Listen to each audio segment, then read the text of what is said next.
अरिहंत सिद्ध सूरी उपाध्याय साधु सर्व अर्थ के प्रकाशी मांगलिक उपकारी हैं। तिन्हको स्वरूप जान रागते भई जो भक्ति काय को नवाए स्तुति को उचारी है। धन्य धन्य तिन्हीं ते काज सब आज भये कर जोरी बार बार वंदना हमारी है। मंगल कल्याण सुख ऐसो हम चाहत हैं। हो मेरी ऐसी दशा जैसी तुम धारी है। हो मेरी ऐसी दशा जैसी तुम धारी है। मंगलमय मंगल करण वीत राग विज्ञान नमो दाहि जाते भई अरहंतादि महान। करि मंगल करि हो महा ग्रंथ करण को काज। जाते मिले समाज सब पावे निज पद राज।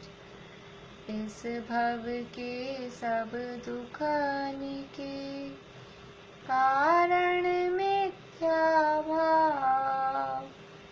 तिनकी सत्ता नाश करी प्रगटे मोक्ष उपाय। प्रगटे मोक्ष उपाय। मोक्षण प्रकाशक नामक ये ग्रंथ,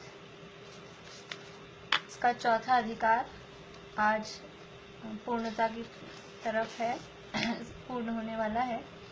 और इसमें चौथे अधिकार में हमने मिथ्या दर्शन, मिथ्या ज्ञान और मिथ्या चारित्र का स्वरूप ये यहाँ देखा कि ये जो जीव को संसार में कर्म बंधन के जो हेतु बन रहे हैं, जिसके कारण कर्म बंधन हो रहा है, ऐसा कौन है? तो ये मिथ्यात्व है। मिथ्या दर्शन, मिथ्या ज्ञान और मिथ्या चारित्र। छड़ाला में भी पहली ढाल में चतुर्गति के परिस्थितियों का, दुखों का वर्णन किया और फिर दूसरी ढाल में क्या कहा?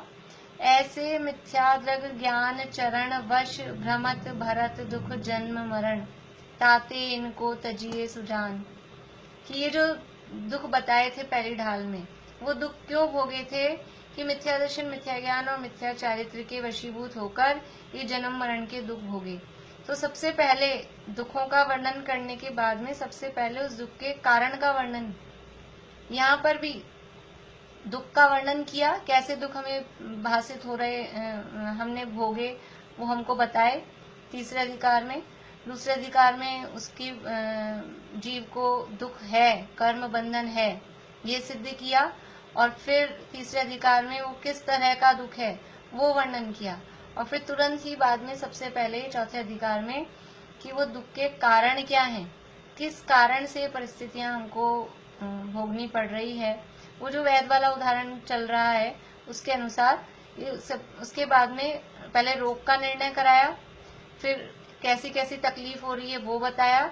इसके बाद में किस कारण से तकलीफ हो रही है, क्या गलती हमने की ये तकलीफ हो रही है, तो वो कारण यहाँ पर बताया। मिथ्या दर्शन, मिथ्या ज्ञान और मिथ्या चारित्र का स्वरूप। इसमें अंतिम प्रकरण है तीनों का वर्णन होने के बाद में, मोह की महिमा। ये मोह की महिमा कैसी है, यानी ये तीनों को मिला के मोह कहा, मिथ्या दर्शन, मिथ्या ज्ञान और मिथ्या चारित्र। तीनों का एक नाम मिथ्यात्व है और इस मिथ्यात्व को शॉर्ट में हम कहते हैं मोह। इस मिथ्यात्व की कैसी महिमा है, क्या महानता है, इस मिथ्यात्व के कारण कैसी कैसी स्थिति हो रही है कि जीव को बिना सिखाए ही अनादिकाल से बिना सिखाए इस पर्याय में अहम बुद्धि होती है। जो पर्याय धारण करता है उसमें अपनापन कौन सिखाता है? यानी जन्म से ही ये मैं हूँ, इस शरीर को ही मैं मानना, ये कौन सिखाता है? ये अनादिकालीन जो मोह का संस्कार है, ये इसको ही अपना मानने का, ये जहाँ जो पर्याय धारण करता है बिना सिखाए ही वो ऐसा परिणमन होता है। और यदि सत्य विचार के अवसर भी मिलते हैं, चांसेस भी आते हैं कि ये अलग है, मैं कोई और हूँ, लेकिन वो मोह हावी रहता है तो वो सत्य विचार होने नहीं देता। बहुत सारे हम उदाहरण देखते हैं ना, कि जैसे हम पर में कर्तृत्व बुद्धि है, पर पदार्थों में सुख बुद्धि है, शरीर में एकत्व बुद्धि है। ये जो विपरीत मान्यताएं हैं, इन विपरीत मान्यताओं के को दूर होने के लिए बहुत सारे हमको डेली रूटीन लाइफ में बहुत सारे चांस ऐसे बनते हैं कि हमारी ये मान्यता टूट सकती है, लेकिन वो मोह इतना हावी रहता है कि उस चीज को हाईलाइट ही नहीं होने देता कि हम उस पर विचार कर सकें। अभी इतनी सी बात है, उंगलियां इधर मुड़ती हैं तो इधर ही मोड़ने का विचार आता है, कभी नहीं विचार आता है कि इसको पीछे मोड़ के ऐसे काम करें, कभी नहीं आएगा। ये मोह की तीव्रता है कि, और ये क्योंकि कर्ता बुद्धि ना, मैं ऐसा करता हूँ, मैंने इसको इधर मोड़ा, तो ये कर्ता बुद्धि इसलिए छूट नहीं सकती। यदि हम मोड़ने वाले होते तो इधर मोड़ो। ये कर्तृत्व बुद्धि, पर पदार्थों से सुख बुद्धि, पीछे इतना इष्टनिष्ठ की मिथ्या कल्पना में बताकर आए हैं। ये पर पदार्थों में वास्तव में सुख है क्या? जिस पदार्थ से हम सुख चाह रहे हैं, सुख समझ रहे हैं, एक वस्तु को आज खाने से अच्छा लगा और वही वस्तु कल खाते हैं तो वो मजा नहीं आता। वो वस्तु कोई दवाई टाइप की भी चीज हो ना, और आज कोई तकलीफ हो रही है, वो दवाई के औषधि के रूप में हमने कुछ वो आज लिया, उससे आराम हो गया आज, और कल वही चीज ली और उससे फायदा नहीं हुआ, और उल्टा कुछ और साइड इफेक्ट हो गया, कुछ और वो रिएक्शन हो गया, ऐसा होता है। फिर भी वो बुद्धि वहीं बैठी रहती है कि ऐसा नहीं, ऐसा ही करना है। ये जो शरीर में जो अपनापन है, इसके भी चांसेस समझ लीजिए मरण का किसी का प्रसंग बने, या ये शरीर अपने हिसाब से नहीं चलता है, और भी प्रसंग बनते हैं, लेकिन ये मोह का उदय इतना हावी रहता है कि वो सही विचार होने नहीं देता। और कोई समझाने वाले मिले तो वो समझाने वाले के उपदेश वो अंदर घुसाते नहीं है, एकदम कोटेड, वो जैसे अभी कोरोना वॉरियर्स होते हैं ना, वो कुछ पहन के जो भी उनका सूट होता है वो पहनते हैं, वो तो बेचारे उसमें इन्फेक्टिव हो जाते हैं, वो इतना उनका वो नहीं है, समझ लीजिए बढ़िया। लेकिन अपना ये मोह का जो कोट चढ़ा हुआ है ना, वो मोह का कोट इतना बढ़िया है कि वो जरा सी भी श्री गुरु उपदेश देते हैं लेकिन अंदर घुसने नहीं देता उपदेश, वो उपदेश अंदर जाता ही नहीं है, और वो मोह बराबर बना रहता है। तो यहाँ बात बताई कि मरण होने पर शरीर और आत्मा प्रत्यक्ष भिन्न भिन्न दिखाई देते हैं और फिर भी कुछ विचार नहीं करता है। इससे पुत्रादिक भी जब तक ही मीठे रहते हैं, जब तक उनके हिसाब से काम करते रहो, नहीं तो पति पत्नी में तो झगड़े होते ही रहते हैं, आपने मेरे हिसाब से नहीं किया, आपने मेरे हिसाब से नहीं किया, वो स्वार्थ के सगे। माता पिता से भी, बच्चों से भी, ये सब स्वार्थ का ही संबंध सामने साफ साफ दिखाई देता है, फिर भी उनमें ममत्व करता है। देखिए 94 नंबर पेज पे सेकंड लाइन, धनादिक सामग्री किसी की होती देखी जाती है, यह उन्हें अपनी मानता है। धनादिक सामग्री है ये जो धन आज अपना, जिसे हम अपना मान रहे हैं, अभी वो किसी और का हो जाता है। अभी जरा सा पासा पलटे, जो चीजें अपने नाम थी और पाप का उदय आए और 1 मिनट में बैंकरप्ट हो जाता है, 1 मिनट में दिवालिया निकल जाता है, और ये जो सारी संपत्ति किसके नाम थी वो किसी और के नाम हो जाती है। जितनी भी धनादिक संपत्ति है ये किसी की होती देखी जाती है, कोई जिसको अपना मान रहा है, जहां मोह है, ये मेरा, ये मेरा, ये मेरा, वो सामने की सामने किसी की होती देखी जाती है, यह उन्हें अपनी मानता है।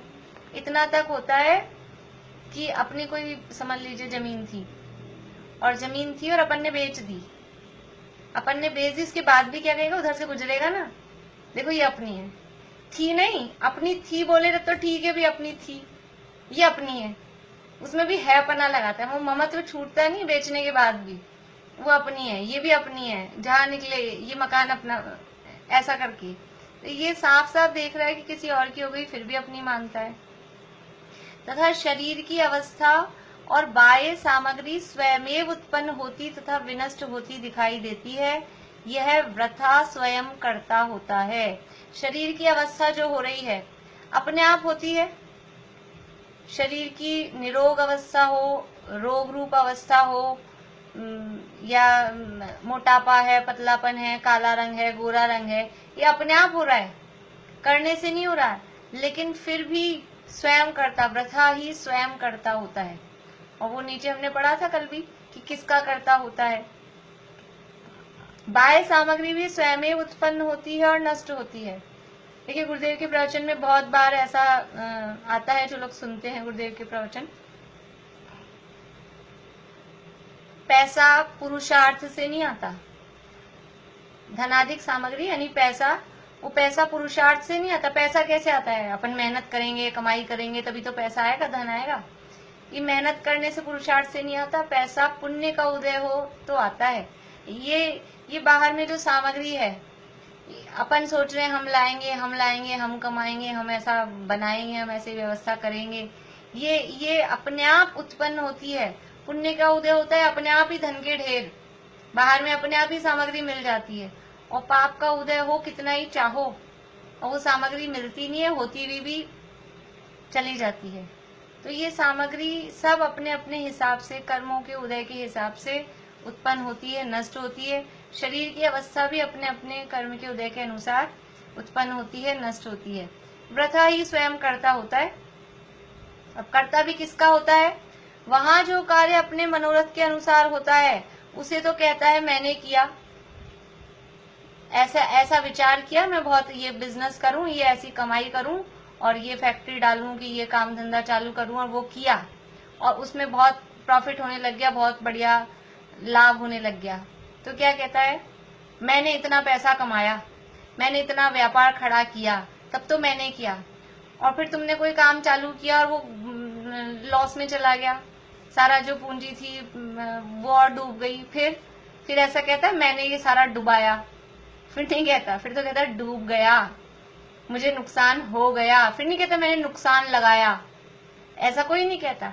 तो जो कार्य अपने मनोरथ के अनुसार होता है, उसे तो कहता है मैंने किया, और अन्यथा हो तो कहता है मैं क्या करूं, ऐसा ही होना था। अपने बच्चे होते हैं ना, 2 बच्चे हैं घर में, तो एक अच्छा बढ़िया इंटेलिजेंट है या उसके काम अच्छे हैं, तो ऐसे कहते हैं ये तो मुझ पे गया है, अपने हिसाब से चलेगा तो ये तो मुझ पे गया है। और जो अपने हिसाब से नहीं चलता हो, तो जिससे अपने को द्वेष हो, ये उन पे गया है।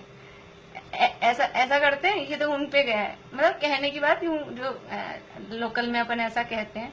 तो जो अपने हिसाब से होता है उसका तो कर्ता बनता है कि मैं हूं, और अपने हिसाब से नहीं होता है तो कहता है मैं क्या करूं, ऐसा ही होना था। कितनी मतलब एकदम जीवंत भाषा लिखी है, जैसे तो बात कर रहे हो बिल्कुल सामने आमने बैठ के।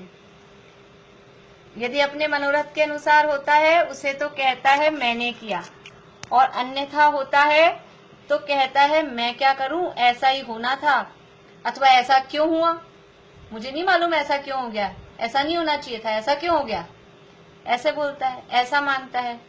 परंतु या तो सर्व का कर्ता ही होना था या अकर्ता रहना था, सो विचार नहीं है। ठीक है, अभी कर्ता मानना चाहते हो तो हम कर्ता मानते हैं, तो फिर टोटली पूरे कर्ता हो ना, फिर प्रॉफिट के भी कर्ता हो, लॉस के भी कर्ता हो। फिर अच्छे बच्चे अपनी आज्ञा अनुसार आज्ञाकारी हो रहे हैं, उसके भी कर्ता बनो, और जो जवाब दे के जाते हैं, जो बिगड़ रहे हैं, उसके भी कर्ता हो। अच्छा आज्ञाकारी होता है उसका कर्ता बनता है, और जो नालायक निकल जाता है वो नालायक रह गया। फिर ऐसे नहीं कहते मैंने इसको नालायक बना दिया, तो कर्ता बनना है तो इसका भी हो और उसका भी हो, दोनों का हो। तो ऐसा कुछ विचार नहीं है। क्यों नहीं है? कि मोह का उदय है। वहां ये नहीं समझता है कि जब बच्चा या प्रॉफिट हो रहा है या बच्चा अपने अनुसार चल रहा है, तब भी ये अपनी योग्यता से हो रहा है, और जब वो हमारे हिसाब से नहीं हो रहा है तब भी अपनी योग्यता के अनुसार हो रहा है। वहां तो फिर भी मजबूरी में मानता है। पीछे हमने पढ़ा था बंध तत्व संबंधी भूल में, या फिर मूड हुआ भवितव्य को कर्ता मानता है। बंध तत्व संबंधी प्रकरण था ना अभी इसी में, पेज नंबर 83 पे। क्योंकि कर्म तो दिखाई देता नहीं है, तो उसका कर्ता या तो स्वयं को मानता है, या फिर किसी और को मानता है, या फिर अन्य का कर्तापना अपना या अन्य का कर्तापना भाषित नहीं हो तो मूढ़ हुआ भवितव्य को मानता है कि अब क्या करें, इसकी होनहारी ऐसी है। पहले तो कोशिश पूरी करता है और फिर कहता, अगर मान लो कोशिश करने में कामयाब हो जाए तो ये तो गलत रास्ते जा रहा था, ये तो बिगड़ रहा था, मैंने इसको सुधार दिया, वहां तक करता रखता है। लेकिन कोशिश करी और फिर भी उसकी होनहार तो खोटी थी, नहीं सुधरा, तो अब मजबूरी में मूढ़ हुआ भवितव्य को मानता है। फिर नहीं कहता मैंने इसको बिगड़ने दिया, मजबूरी में, नहीं तो पूरी क्रेडिट खुद ही रखना चाहता है, पूरा कर्ता खुद ही बनना चाहता है। इसलिए या तो सर्व का कर्ता होना था या करता रहना था, सो विचार नहीं है। तथा मरण अवश्य होगा ऐसा जानता है, परंतु मरण का निश्चय करके कुछ कर्तव्य नहीं करता। अब ये सबको पता है कि नहीं पता अपने को कि मरण तो होगा ही, चाहे कोरोना से हो, चाहे बिना कोरोना से हो, चाहे कितनी भी उम्र में हो, सबको पता है मरण तो होगा ही, मरण अवश्य होगा ये जानता है, परंतु मरण का निश्चय करके कुछ कर्तव्य नहीं करता।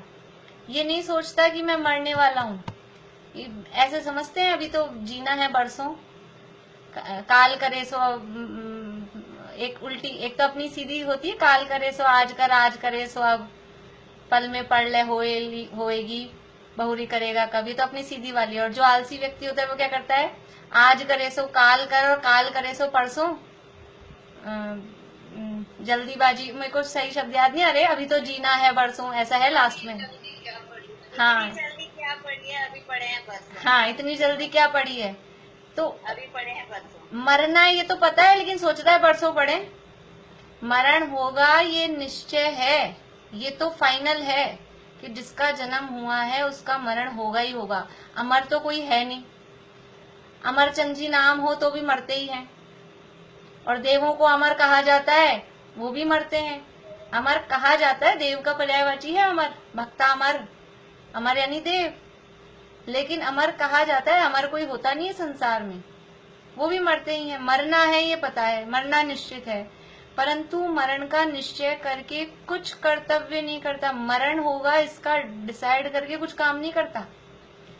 अभी ममता भाभी घर से निकली आई हैं, तो ये डिसाइड इनको कि घर से हम आए हैं तो कुछ ना कुछ तो किया होगा, कुछ कर्तव्य किए होंगे ना कि ये सामान यहाँ सेट, यहाँ काम आएगा कि नहीं आएगा, इसको ठीक रख दें कि इसको ले जाएं, कि ये बना के, कुछ भी जो भी, तो ये ऐसा कुछ कर्तव्य करते हैं। लेकिन अब हमको घर छोड़ के जाना है, उसका तो हम व्यवस्था देखते हैं कि इस घर में क्या काम आएगा, उस घर में क्या काम आएगा, वो सारा डिसीजन करते हैं। लेकिन इस भाव को छोड़ के हमको परभाव में जाना है, हमारी सारी व्यवस्था तो बस इसी भाव की चलती रहती है। और इतना सारा सामान, इतना परिग्रह, सामान के रूप में परिग्रह, रुपए पैसा धन के रूप में परिग्रह, वो सब इसी भाव में, अगले भाव में कुछ ये किसी को भी नहीं पता। सबको पता है मतलब कि ये साथ में नहीं जाएगा, ये सबको फाइनल है, निर्णय है कि एक सिक्का भी साथ में जा सकता है क्या अगले भाव में, यहाँ जितना इकट्ठा कर रहे हैं, एक धूल का कण भी नहीं जाएगा इस भाव का तो साथ में, फिर भी कितना इकट्ठा करे जा रहे हैं, कितना इकट्ठा करे जा रहे हैं। एक वो संजीव जी सुनाते हैं, कहानी सुनी होगी आप लोगों ने, कि एक राजा था, कुछ लोगों ने नहीं सुनी होगी, सुना देती हूँ।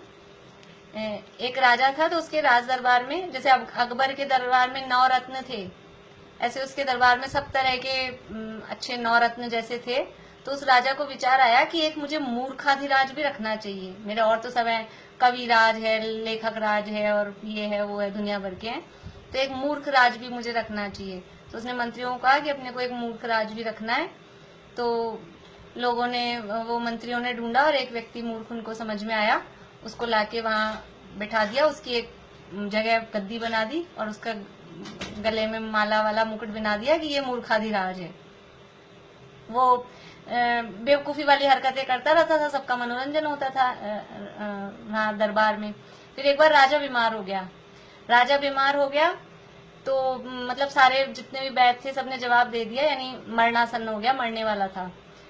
तो वो मूर्खाधिराज मिलने आए राजा से, तो उसने देखा कि रानियां सब रो रही हैं और ऐसे राजा बिस्तर पे पड़े हैं और इस तरह का। तो उसने बोला कि राजा साहब क्या बात है, ये सब रानियां ऐसे उदास क्यों हैं, रो क्यों रही हैं? तो राजा जी ने बोला कि मैं जा रहा हूँ। तो अच्छा आप कहीं जा रहे हो, यात्रा पे जा रहे हो? तो राजा ने सोचा मूर्ख तो है ही, ठीक है, हाँ यात्रा पे जा रहा हूँ। तो फिर वापस कब आओगे? कि नहीं वापस नहीं आऊंगा। तो अच्छा साथ में रानियां और ये तो जा रही होंगी ना? नहीं नहीं, रानियां नहीं जा रही हैं। तो फिर नौकर चाकर ये सैनिक ये तो कोई जा रहे होंगे? तो राजा ने कहा कोई नहीं जा रहा है।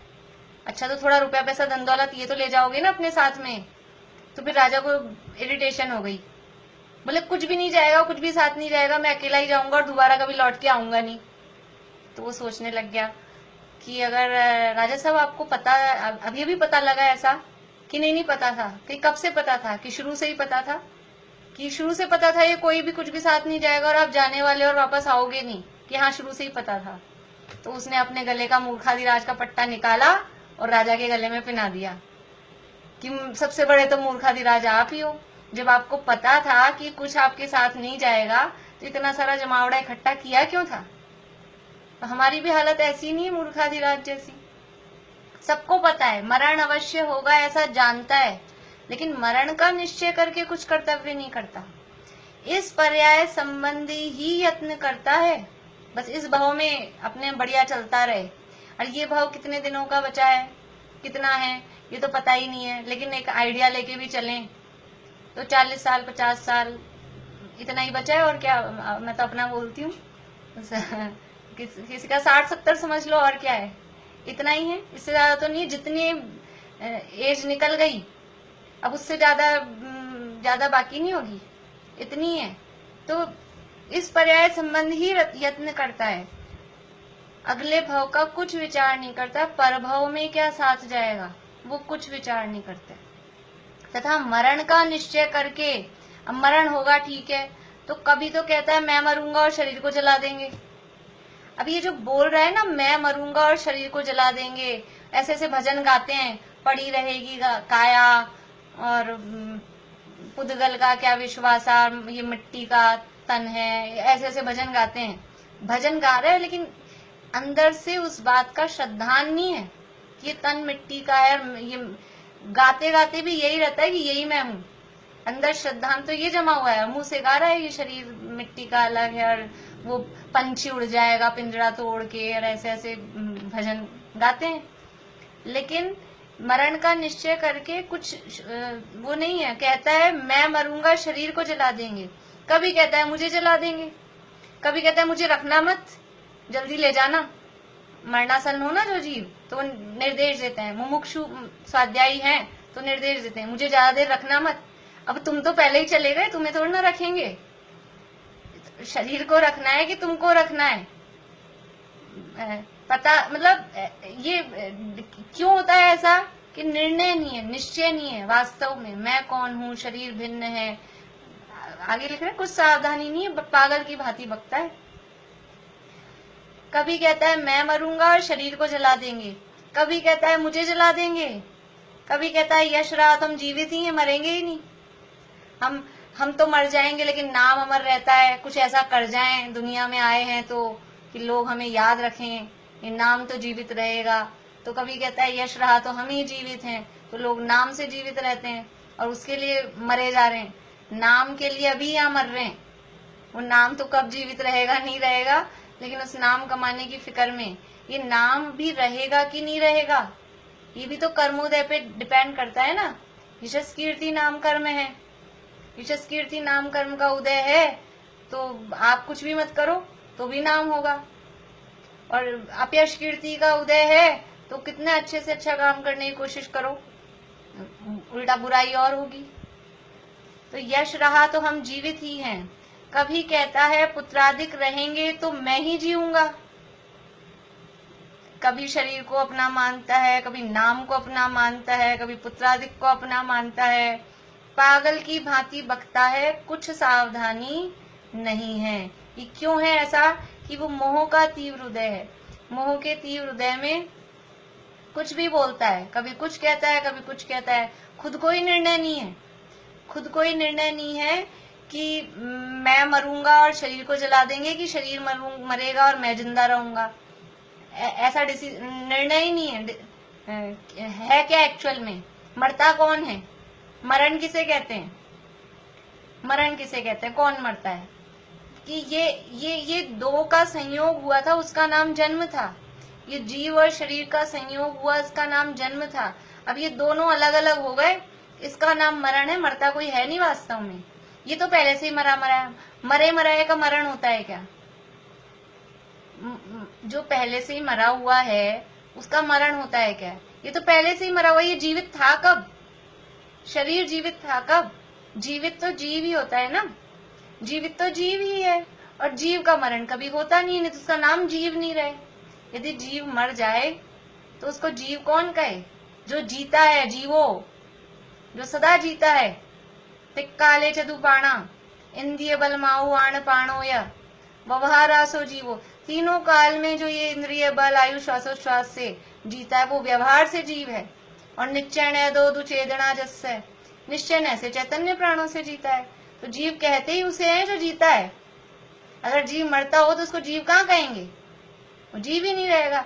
और ये शरीर, शरीर कहते हैं मरे हुए कोई, ये मरा हुआ ही है, इसमें जीवन ही नहीं है। जिसमें जीवन नहीं है उसी का नाम पुद्गल है, क्योंकि पुद्गल में चैतन्य नहीं है। जो उपयोग से और चैतन्य चेतना से रहित है, ऐसी परिभाषा आई थी ना अभी अजीवो पुण्यो में, कि जो उपयोग से और चेतना से रहित है। बेला भाभी, हाँ भाई, चिल्लाना मत लो। जो उपयोग से और चेतना से रहित है, उपयोग से और चेतना से रहित है, उसका नाम अजीव है। जीव में उपयोग चैतन्य और चेतना, चाहे कर्म चेतना हो, चाहे कर्म फल चेतना हो, चाहे ज्ञान चेतना हो, कोई सी भी हो, तो अजीव तो कहते ही उसे हैं कि जिसमें चेतना नहीं है। तो ये तो पहले से ही चेतना से रहित है, तो पहले से ही मरा हुआ है। तो जो पहले से मरा हुआ है उसका मरण क्या? और जो सदा काल जिंदा है उसका भी मरण नहीं होता। तो फिर मरण है क्या? कि ये दो मिले थे, इन दो के मिलने को जीवन कहा था, ये दो अलग अलग हो गए, इसी को मरण कहते हैं। वरना मैं मरूंगा, वास्तव में ऐसी श्रद्धा उस समय दृष्टि को हो जाती है। मैं मरूंगा नहीं, मैं कभी मरूंगा नहीं, ऐसी श्रद्धा समय दृष्टि को हो जाती है। मैं मरूंगा ऐसी उसको कभी कंफ्यूजन होता ही नहीं कि मैं मर जाऊंगा, क्योंकि मैं कभी मरता ही नहीं हूं। इसलिए कभी कहता है मैं मरूंगा, शरीर को जला देंगे, कभी कहता है मुझे जला देंगे, कभी कहता है यश रहा तो हम जीवित ही हैं, कभी कहता है पुत्राधिक रहेंगे तो मैं ही जीऊंगा। इस प्रकार पागल की भांति बकता है, कुछ सावधानी नहीं है। तथा अपने को परलोक में जाना है यह प्रत्यक्ष जानता है। प्रत्यक्ष जानता है कि अपने को परलोक में जाना है, ये भव छोड़ के दूसरे भव में जाना है। उसके तो इष्ट अनिष्ट का यह कुछ भी उपाय नहीं करता। अपने को जाना है, वहां पर अपने को क्या सोचना है कि परभव में क्या इष्ट रहेगा, क्या अनिष्ट रहेगा, कैसा हम करें कि वहां हमको बढ़िया रहे, उसका तो कुछ विचार नहीं करता। और यहाँ पुत्र पौत्र आदि मेरी संतति में बहुत काल तक इष्ट बना रहे, अनिष्ट न हो, ऐसे अनेक उपाय करता है। केवल इस भव संबंधी, इस भव में थोड़ी सी अनुकूलताएं बनी रहे, वो सारे उपाय करता है। सामान 100 बरस का, अकल की खबर नहीं। इतना वो 100 बरस का सामान क्यों है? कुछ अनिष्ट नहीं हो जाए, इस भव में कुछ अनिष्ट नहीं हो जाए, सब इष्ट बना रहे, इस भव में सब बढ़िया बना रहे, उसका विचार करता है। लेकिन ये इस भव में बढ़िया बनाने के चक्कर में अगले भव में क्या हो रहा है वो कुछ विचार ही नहीं है। नरकादि के कारणभूत, नरकादि में गमन के कारणभूत काम करते रहे, इस भव में इष्ट बना रहे, वो स्त्री पुत्रादिक इष्ट बने रहे, अथवा बाहर की सामग्रियां वो बराबर बनी रहे, उसके विचार में अगले भव में क्या होने वाला है उसका वो सब भूल ही जाता है। क्यों भूल जाता है?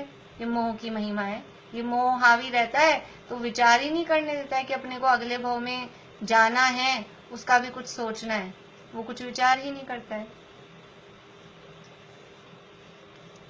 यहाँ पुत्र पौत्र आदि मेरी संतति में बहुत काल इष्ट बना रहे, अनिष्ट न हो, ऐसे अनेक उपाय करता है।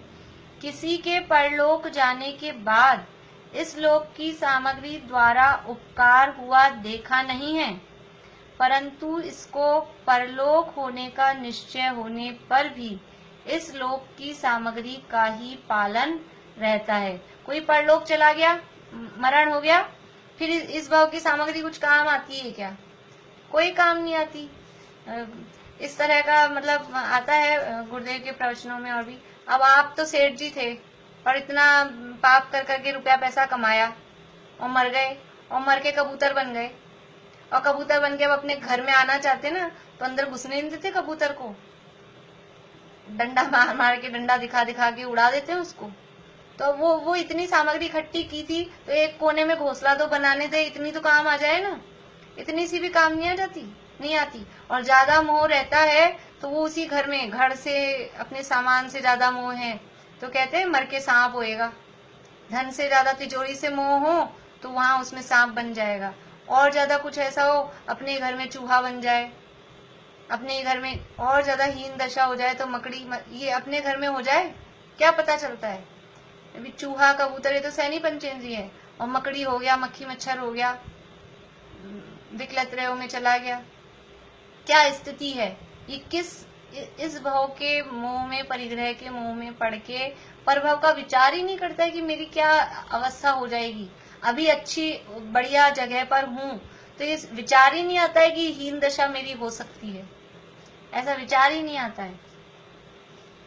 किसी के परलोक जाने के बाद इस लोक की सामग्री द्वारा उपकार हुआ देखा नहीं है, परंतु इसको परलोक होने का निश्चय होने पर भी इस लोक की सामग्री का ही पालन रहता है, तथा विषय कषायों की परिणति से तथा हिंसादि कार्यों द्वारा स्वयं दुखी होता है, खेद खिन्न होता है, दूसरों का शत्रु होता है, इस लोक में निंद्य होता है, परलोक में बुरा होता है, ऐसा स्वयं प्रत्यक्ष जानता है।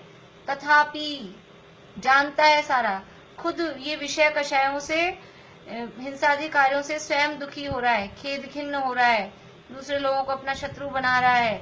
और लोक में ऐसे व्यक्ति की कौन बड़ाई करेगा? लोक में निंदे होता है, इस लोक में निंदा हो रही है, परलोक में भी बुरा हो रहा है, सब दिखाई दे रहा है, फिर भी क्या होता है? तथापि उन्हीं में प्रवर्तता है।